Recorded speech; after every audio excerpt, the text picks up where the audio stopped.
বড়দিন উদযাপনের খবর জানবো। এই মুহূর্তে রাজধানীর কাকরাইলে সেন্ট মেরিস ক্যাথেড্রাল গির্জায় আছেন সহকর্মী চন্দ্রিমা চৌধুরী। সরাসরি যাব তার কাছে।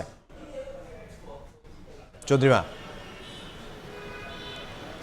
আর মাত্র কয়েক ঘন্টার অপেক্ষা, এরপরে শুরু হয়ে যাবে খ্রিস্ট ধর্মাবলম্বীদের সবচেয়ে বড় উৎসব বড়দিন। এই বড়দিনকে কেন্দ্র করেই রাজধানীতে এবং সারা দেশে গির্জাগুলো সেজে উঠেছে রঙিন সাজে এবং শেষ সময়ের প্রস্তুতি শেষ।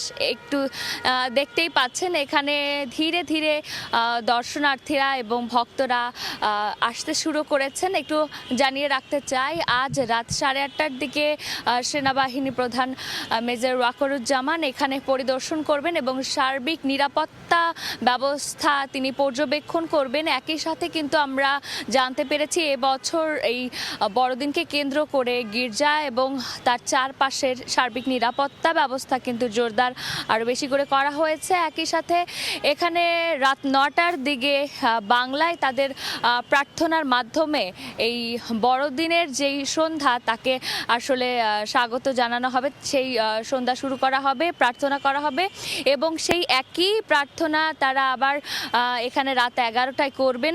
এরই মাধ্যমে কিন্তু কাল থেকেই আর খ্রিস্ট ধর্মাবলম্বীদের সবচেয়ে বড় উৎসব বড়দিন শুরু হয়ে যাবেন এবং এরই মাধ্যমে কিন্তু তাদের সারা বছরের একটি অপেক্ষায় বলা যায় যে শেষ হলো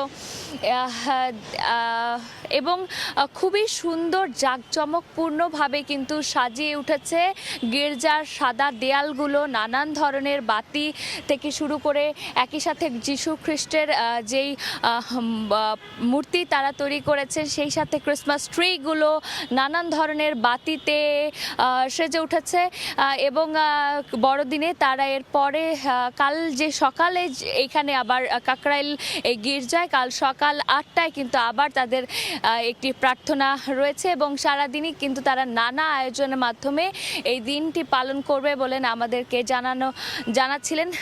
এবং আজ কিন্তু এই গির্জায় খ্রিস্ট ধর্মাবলম্বীদের যে দেশের তাদের ধর্মগুরু রয়েছে তিনি কিন্তু এখানে আবার বক্তব্য রাখবেন। তারা বলছিলেন যে এবছর কিন্তু যেহেতু দেশ একটি নতুন রূপে ধারণ করেছে, তারা দেশের শান্তি এবং মানুষের কল্যাণের জন্য তারা প্রার্থনা করবেন। তা এই আমরা জানতে পেরেছি তাদের কাছ থেকে। এই ছিল কাকরাইল গির্জা থেকে আমার কাছে সর্বশেষ। চন্দ্রিমা চৌধুরী রাজধানীর কাকরাইল থেকে।